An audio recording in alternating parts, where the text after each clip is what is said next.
Headlines आप जान चुके हैं, अभी आपको अहम खबर देंगे। इंतखाबी हलकों में बैलेट पेपर्स की दोबारा छपाई का मामला है। इलेक्शन कमीशन ने हंगामी इजलास तलब कर लिया है। जराये के मुताबिक तीनों कौमी प्रिंटिंग प्रेस के MDs भी तलब किए गए हैं। मजीद तफसीलात जानेंगे फहद चौधरी से। जी फहद, बताइए।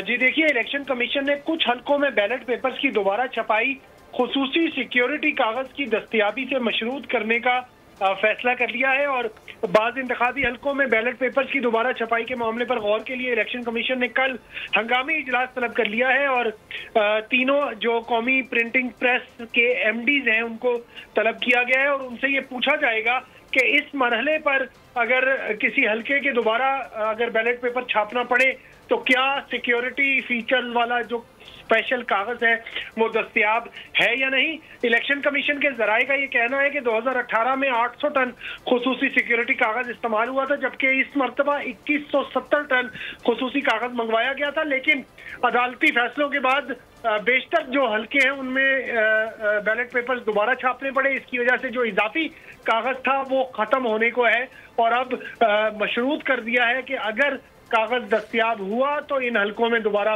बैलेट पेपर छापे जाएंगे। जी ठीक है फहद, आपका बहुत शुक्रिया। सब्सक्राइब करें और बेल दबाएं ताकि कोई खबर रह न जाए।